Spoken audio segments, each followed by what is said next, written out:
Sarva Vedanta Siddhanta Gocharam Tamagocharam Govindam Paramanandam Sadgurum Pranatosmyaham. So we have finished a section of discerning what is the non-self. And we concluded by stating that everything we mentioned was not for the sake of theoretical knowledge, it's an inquiry. Now, having taken away the 5 layers of experience, what you do with that is as you wish, but according to Vedanta, it is your inquiry tool. We often say inquire. Right. What is your nature? Well, you first need to discard who you are not. Otherwise, I'm going to include so many variables into who I am, and that inquiry is fruitless. So a real fruitful inquiry is by first neti. This is how all inquiry starts. First, be very clear who and what I am not, because I've been confusing myself with these 5 layers of experience for the longest time. Thus, we stated that this negation process is not some kind of a physical escape, kind of getting away from the koshas or in a meditation or some kind of a state. We're not escaping anything, we're just getting to know it through knowledge. We're talking about it. That very talking about it, like pointing out what is the color of the crystal and the various features of that light that is penetrating the crystal, then you go, so if the light changes, then you use simple logic. You recognize that this nice little crystal by Sam and Simon, I don't even know what you would type in to search for this on Amazon.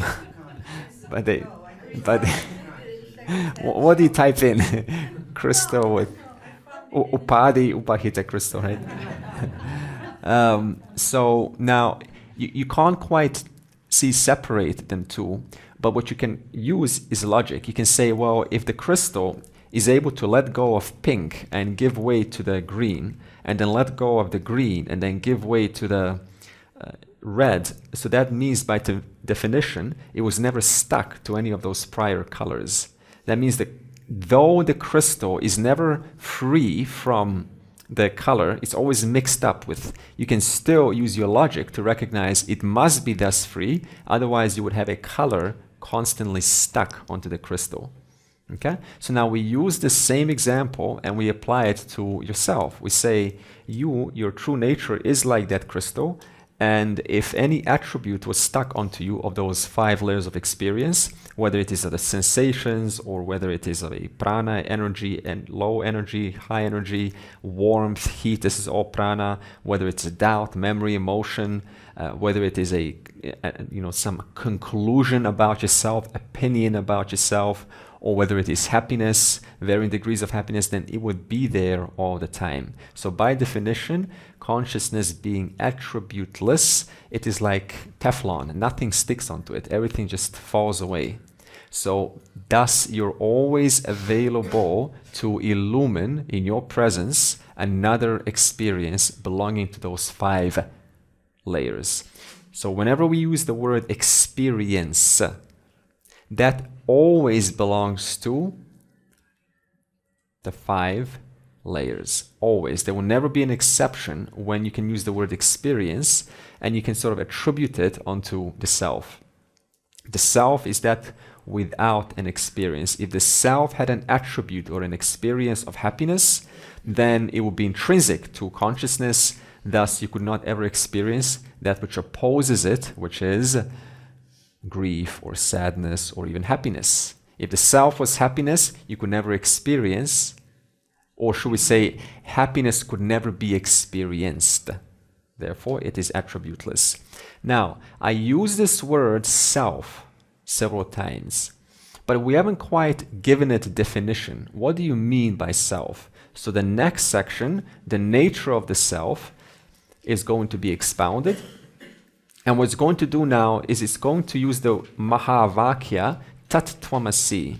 Tvam tat asi, that's a nicer order. You are that. So now it's going to analyze the word you. What is this word you that this Mahavakya talks about? Verse 61. Yaha ayam atma swayam jyotihi panchakosha vilakshanaha avasthatraya sakshi sannirvikaraha niranjanaha sada anandaha sa vijneyaha swatmat vena vipaschita.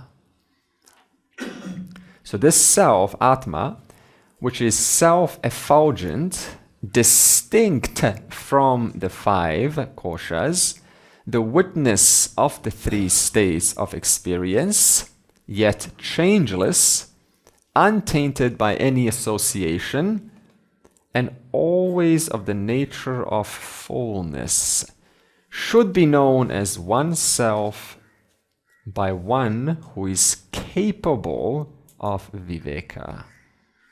See now why we first studied Viveka, the art of having that Viveka, that discerning mind. Without a discernment, I cannot perform this inquiry. So, it starts with, it is self-effulgent and distinct from the five koshas. Swayam jyotihi. That means it's self-luminous, like the sun. The sun doesn't need another light to illumine its self. It is that which is the source of all light. And this, take a sun for example. Does the sun need to prove itself that it's shining? Or rather, by the mere fact that everything else is shun in the presence of the sun, shows you there must be the sun. I don't need to know the sun, just the fact that there is light. There must be a source of that light somewhere with the sun. So now the self being like that, which is self-effulgent, that means effulgent means it is self of itself, it illumines itself. There's nothing external powering your consciousness. There's no another entity out there, as I said before, a Lord out there that is giving you this awareness, this consciousness. The consciousness that we all speak of as an object, that is not an object, number one, as we spoke about. That is the final reality that the scientists try to find somewhere in the brain, and they say we're going to localize it and it's a product of the brain coming together. See, they're not going to get there because they need a pramana to get there. But in Vedanta, we make it very clear, this consciousness, that is the final reality. Do you need proof of that? No. Otherwise, it's just to ask, where is consciousness? Well, weren't you conscious saying that? So it is self-evidencing. It evidences itself. It doesn't need someone else to evidence it. Does someone need to evidence your consciousness? Does someone need to prove that you have, quote, you have consciousness? Does someone need to prove that? No. It's the most obvious thing. But you need to prove everything else. You need to prove that that you're a worthy human being, that you have qualifications, that you can work for someone, that you are a good person, that you have experience, that you are a man or a female. You need to prove that. But the only thing you need to prove that you can recite the times table. But the only thing that is so effortless, so easy. That's a good word, effortless, is that if there's one thing about me, is that I don't need to try to have consciousness. I even need to try to calculate the easiest of the easiest, 1 + 1 = 2. You know how hard that was once upon a time? Now we take it for granted. But nobody, suppose you never learned mathematics and you never heard of 1 + 1 =. You have to learn about all that. But no one needs to learn that I'm conscious. Because it is self-effulgent, self-existing, self-luminous. It shines of its own nature. And it will never go out of existence. Because it is independent. It always remains this swayam jyotihi. Jyotihi, that means a light. It is self-luminous. We also call the self the unproven prover. You can't prove it. Like, well, show me, how do you prove things? By objects. Suppose the nose has never seen itself. Suppose, there's no mirror. And this nose is always smelling, right? Fragrances and rose and rosemary and basil. So all day long it's exposed to smells after smells, after experience after experience after experience. And the nose is going, I wonder if I exist. But right? But there's a constant presence of a smell. So there must be, if the smell is an object, there must be a subject. Though I can't see the nose can't smell itself. It can smell everything other than itself. So the nose doesn't have to prove itself. Just the mere fact that things, that smells are proven by their mere virtue of existing, like raw smell, that mere virtue shows you there must be a nose. There must be that one who is capable of perceiving smells. So now when it says unproved prover, that means there's nothing you can do to prove it directly, because it's not an object like a smell. But in its presence, everything else, smells, sights, sounds, tastes, feelings, all of that is proven in its presence. Every object is proven in the presence of the subject. Every known is proven in the presence of a knower. Every perceived is proven in the presence of a perceiver. Every experienced is proven in the presence of the experiencer. Thus, it is the prover of everything else. But it itself, you cannot prove as an object, because it's not an object. And we call the self also the irreducible knower. It is that knower that always knows everything. It knows, not as it knows how to fly an airplane and so on, not that kind of knowing, but it just knows, like, yep, I know. There's a knowing, a constant, unbroken knowing. Was there ever a time in your life when there was something that was not known to you? So suppose you say deep sleep. Again, when you say I'm going to sleep, are you talking about a dream or that place other than the dream?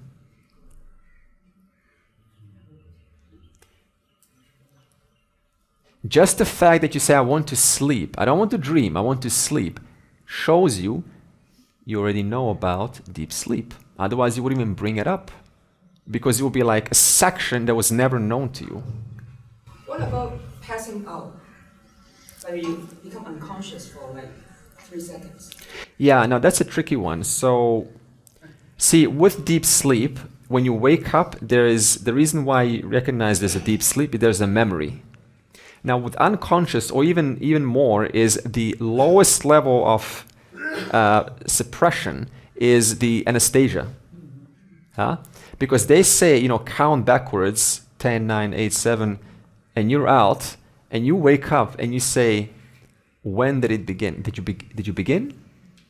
Yeah, we just finished for 8 hours. So that's a very tricky situation. What happens there is that your subtle body was not able to operate through your physical brain, because the physical brain has been slowed down. The neurons have been slowed down.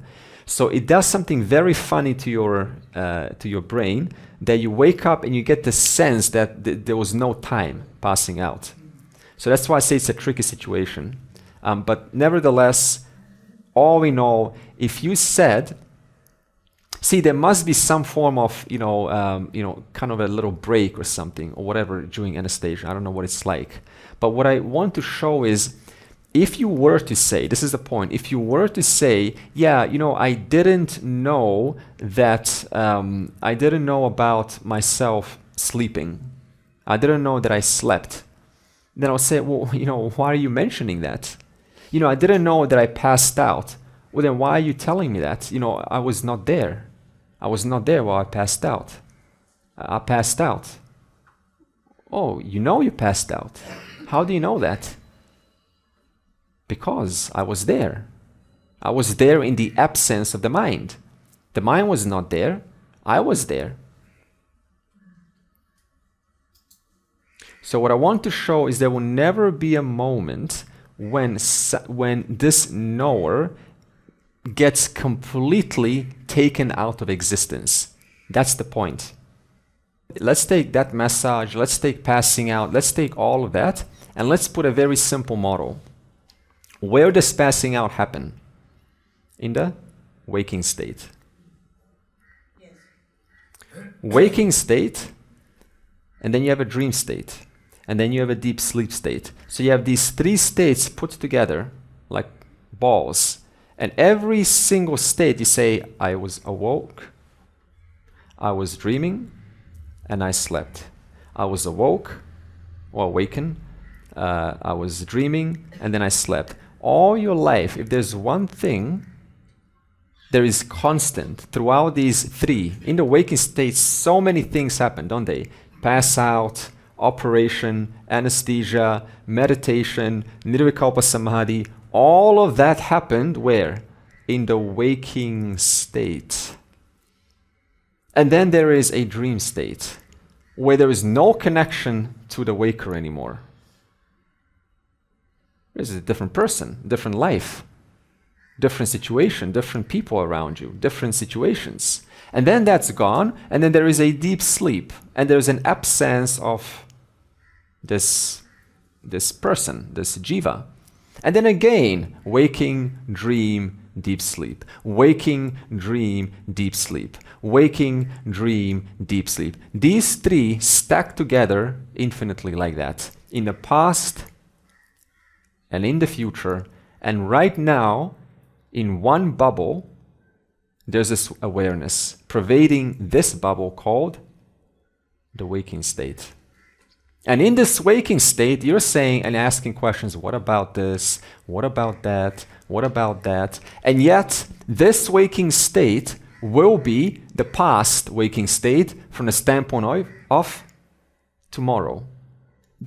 And who's going to be there tomorrow in that waking state? I will. I am. The awareful being. And then that waking state, things will happen, and someone will die, and a body will die. Your body will die in that waking state. In just one of the three states, we ask so many questions, and we try to figure things out. And it's just one single bubble in which your body is now found in this waking state, and this waking state is going to be completely history from the standpoint of tomorrow. But what is here now in this waking state? I am. What will be there tomorrow in that waking state? I am. So do you know now when he says self is the uninterrupted knower, the knower that knows all things from which nothing escapes from? That is the self. So you can ask whatever questions you want. Remember, it is only happening in one single bubble called this waking state. And everything that's happening in this waking state will be completely history, a mere image, a story to tell from the standpoint of tomorrow's waking state. But if there will be no connection of all the things that have, there will be a connection, there will be a carryover, but all the things that have happened today in this state, tomorrow it will be a completely different world, different weather, different sounds, different character, different person. You've lost 900 million cells by the time you got in here. 900 million cells. Thoughts have changed. Personality has changed. Desires have gone. New desires were born. It's a totally different person, from yesterday's waking to today's waking to tomorrow's waking. There's no connection between yesterday's person and today's person sitting here and tomorrow's person. And yet, I know that I am. That which is illumining me today is myself. That which is illumining me tomorrow is myself. In my presence today, this waking state is illumined by whom? By awareness. Tomorrow, that waking state is illumined by whom? The very same conscious being, awareful being that will be pervading that state tomorrow. On that, I still do not understand the difference between existence and consciousness. We're getting there, yeah. The difference between existence and consciousness. We're getting there. A huge discussion. So we call this awareness the unchanging background of existence awareness. Because when I am aware, I also exist. They go hand in hand. They're one and the same. I am because I exist. You can't know that I am unless I exist. So there are one reality looked at from two different standpoints to understand that one reality better. And this will be analyzed. And then untainted by any association. What does untainted mean for you? Not colored. Not colored, good. Nothing can stick onto me, nothing can taint me. Yeah? Untainted. For example, space, suppose we have a foul-smelling, whatever, something on the ground, it's foul-smelling, and it colors in the space with that foul smell. And then what happens when you open the windows? The smell comes out. What does that mean? The space in the room never got contaminated, never took on the attributes of the smell. That means the space is always free of attributes of whatever you put inside. We can put smoke here, carbon monoxide, whatever you want. Clear up the space. Does carbon monoxide stay? Does that foul smelling? It doesn't stay. Now you can put a nice, delicious rose there, and it becomes a new thing in the presence of space. So space is that which accommodates.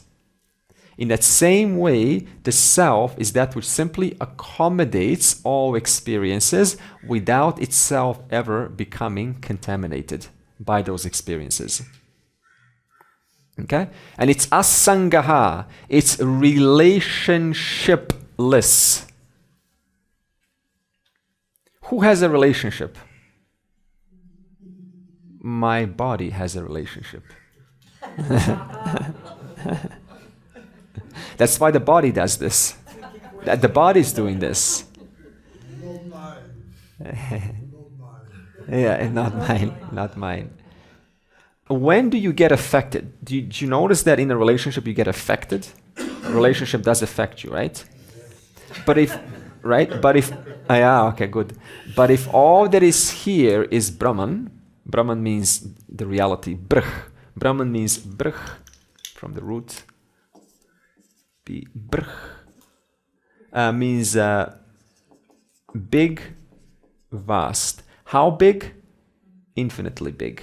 So you cannot say Brahman is big as an Eiffel Tower, or Brahman is as big as an ant, or Brahman is as big as a microbe. There's nothing bigger than Brahman. It is that which nothing goes outside of. Brahman. So if nothing goes outside it, and it's the only reality that is, because it's infinitely big, then with what is it going to have a relationship with? It's like space having a relationship with space. Is that possible? No. So only if there's only if you have an attribute, space, colored air, for example, right? Red air has a relationship with blue air. In that case, that's possible because they have different attributes. But just pure air having a relationship with pure air, is that possible? Or better is space, actually. It's one and the same. Hmm? It's one and the same. It's one and the same. So if it's one and the same, it cannot have a relationship because it's only itself. If there's only one, with whom are you having a relationship with? Only yourself. I cannot have a relationship with someone else because there is no someone else to have a relationship with. Now, if there's no someone else, then I can't get tainted. There's nothing to affect me. Oh, tell me you love me. Because I'm the whole thing. So, asangaha, did you ever have a relationship in your life? Funny, isn't it? You never had a relationship in your life. You don't have a relationship with your parents, with this body, with these thoughts, with your past karma, with future things that are yet to happen, with your teachers, with your brothers, with your sisters, with your friends, with your colleagues, with your boss, with your manager. You have no relationships. You are the loneliest one. Not really. We don't say lonely. We don't say lonely. You alone are. The body has a need for a relationship because naturally you want to. What do you want to? Why do you want a relationship? Remember yesterday? What do I want to access? Anandamaya kosha, the most delicious kosha that we all live for. But you yourself have no relationship with anything in this world. Whatever happens to this body, it's not happening to me because I don't have a relationship with this body. I am that attributeless awareness. For example, can you say that space has a relationship with this pen? No. Why not? Okay, so that's true. Space does not have a relationship with this pen. Why not? It pervades the pen. Sorry? It pervades the pen. It pervades the pen, yeah. It pervades the pen, and space, is this pen space? Well, there's some matter. Suppose there's some matter. See, if I say, okay, let me write with space, I have to say, let me write with a pen. You see, space doesn't have a relationship with this pen, but space accommodates this pen, in which a relationship between the pen and the remote is possible. So space is the accommodator of all relationships, but space itself doesn't have a relationship with that which it accommodates. It is free of whether these two things, have a little match, whether they go, love-making session, or whether they, do some, good productive work. Whatever they do, space is just that which accommodates. In that same manner, awareness has no relationship with space, with what the space accommodates, and all the things that are happening in this world. Pure. So then, have you ever been hurt? Have you ever been hurt in this world? Since beginningless time. If you have never had a relationship with anyone to hurt you, because you alone are. No. Is there anyone else to love when you alone are? Is there anyone else to hate when you alone are? Because there is no second entity to have a relationship with. And Andre, how is the relation between Atman and the self? Atman, the word Atman in English is self. Atman in Sanskrit is self. So it's one of the synonyms. There's so many words for yourself. It's sometimes a bit confusing. Yeah, do you know why there's so many words? If we keep on saying self, your mind switches off. Did you notice then when we keep on repeating the same words, the mind has an incredible ability to look for path of least resistance. It just, got it, I heard it. The Upanishads purposefully uses new words to keep your mind sharp, to going, what? I don't understand. That's exactly what we want. Yes, because you cannot give a quality to the self. So it's not different qualities. It's not different qualities, it's just different words. For example, all-pervasive one. Yeah, okay. Right? Nityaha, Nityanandaha, that which is eternally full. Nirguna, that which has no attributes. Nirvikara, that which is without division. Are those words defining the self, or is there a difference between these words and, like, we say the self is attributeless? Yeah. So these words define the self, but they are not attributes of the self. Yeah, so when we say the self is attributeless, so it just wants to let you know you cannot put any attribute or any quality or any experience onto the self. So it's just letting you know not to do that. Because the moment I do that, then I'm attaching something onto the self, Because the word big, for example, is an attribute. Yeah, so that's why I said, what kind of a big is it? It's not an adjective, big. So for example, big Eiffel Tower, big sun, big pen. So that's an adjective. This is a noun.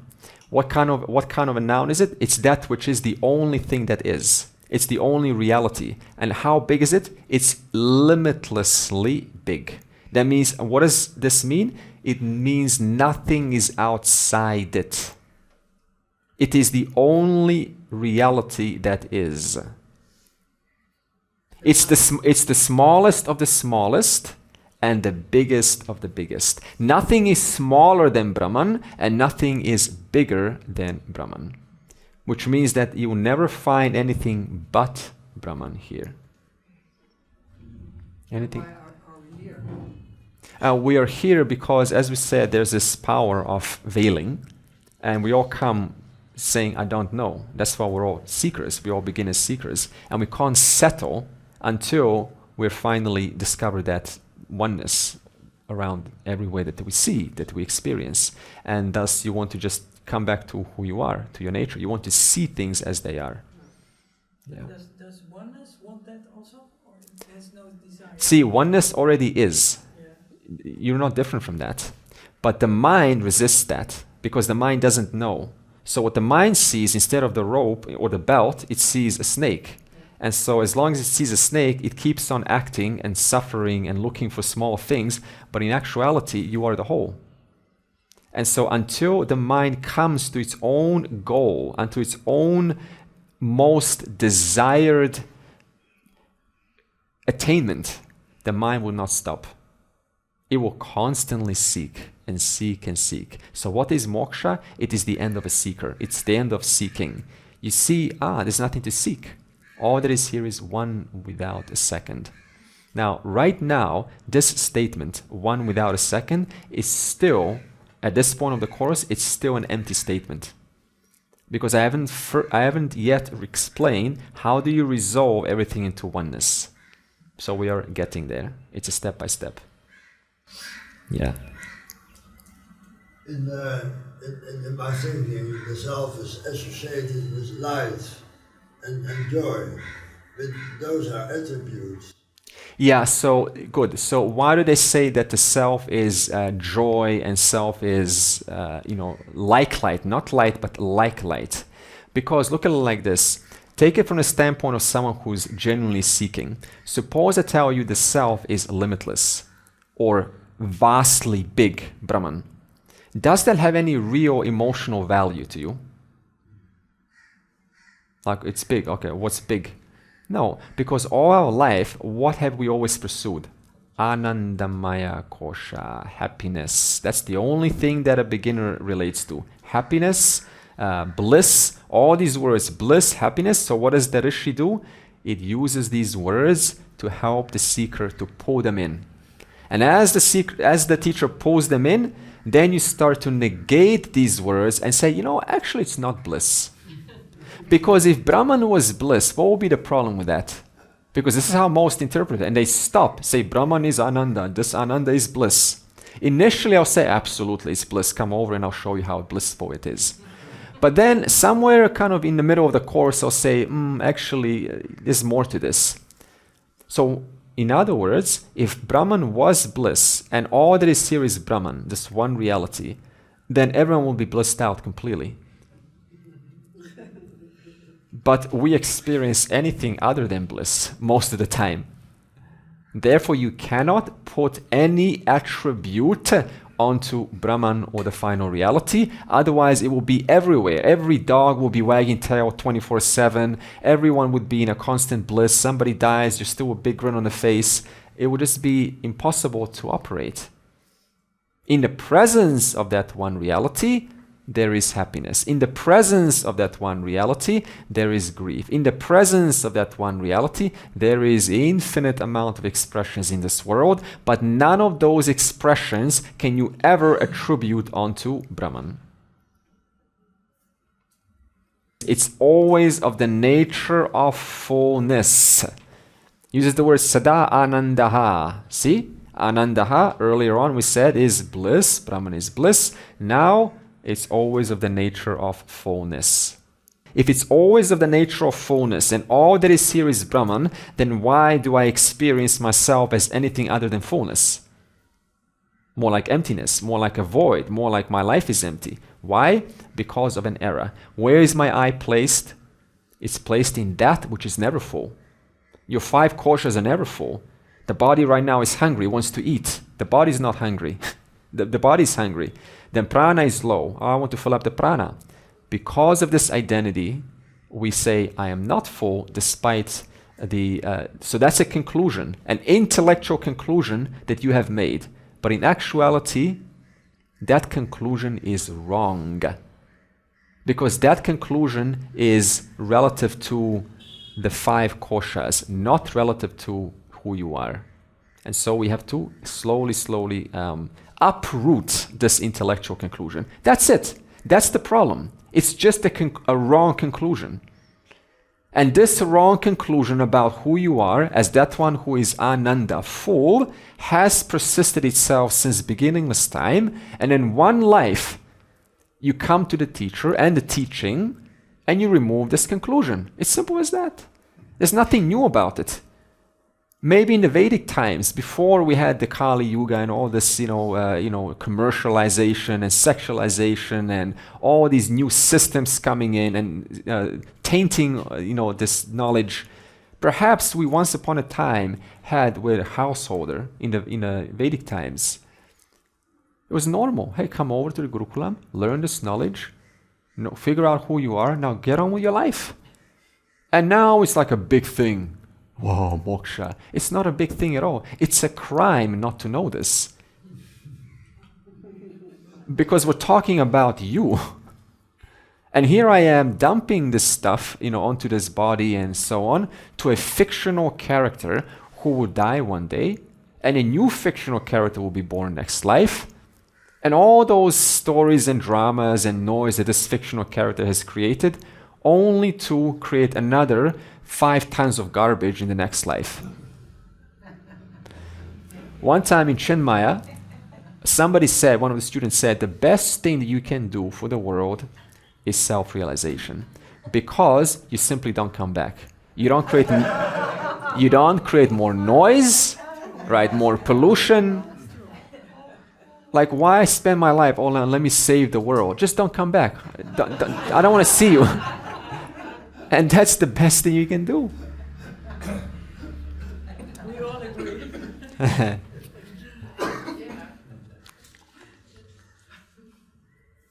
Now, the student here is confused. Because, see, after this negation, the student, all his or her life was depending upon these koshas. That's all one has in their life. And now he's worried. He says, look, there's nothing left after negation. Like, what do I stand for now?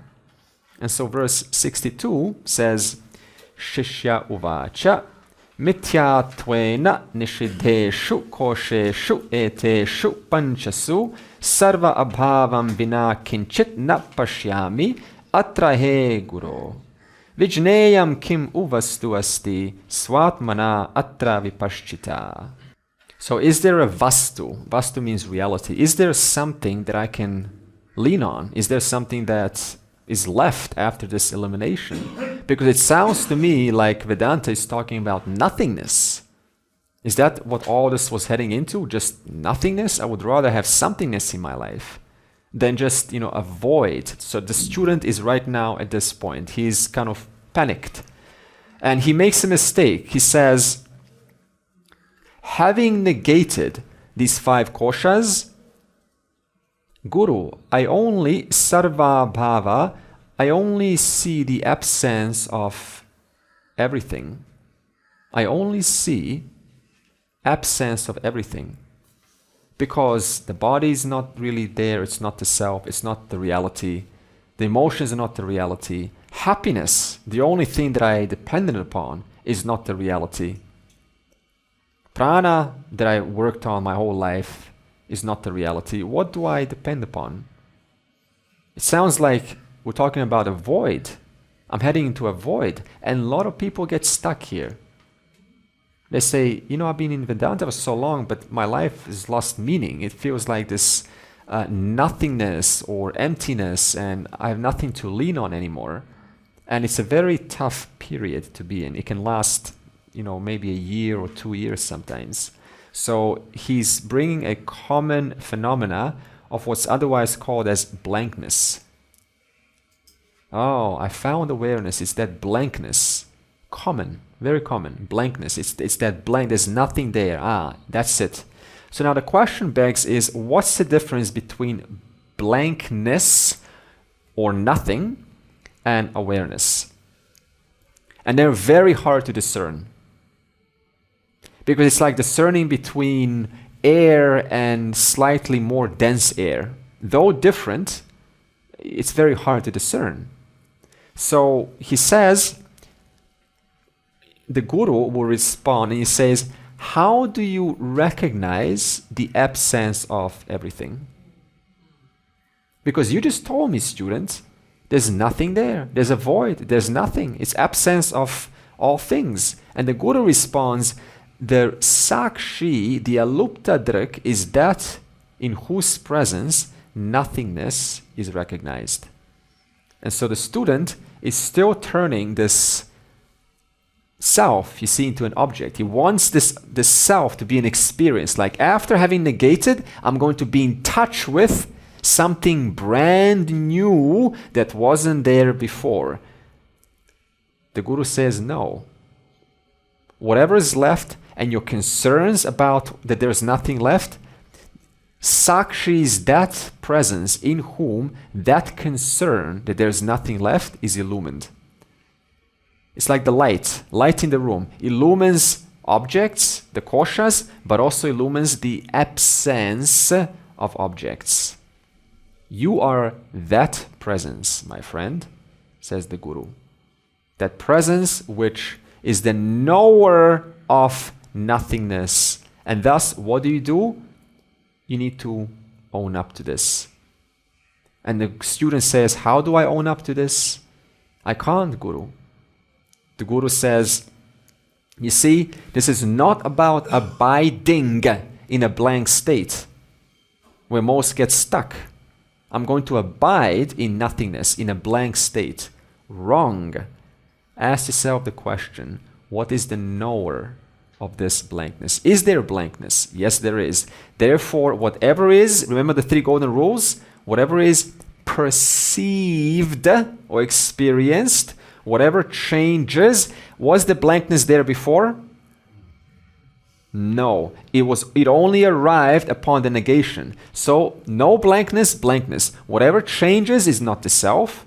Whatever is perceived, I perceive the blankness is not the self, and the blankness dependent upon negation of the koshas.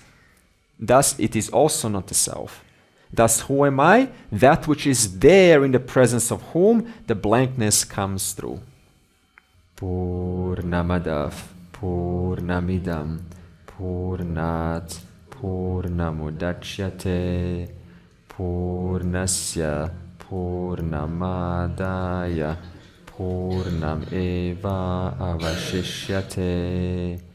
Om Shanti, Shanti, Shanti.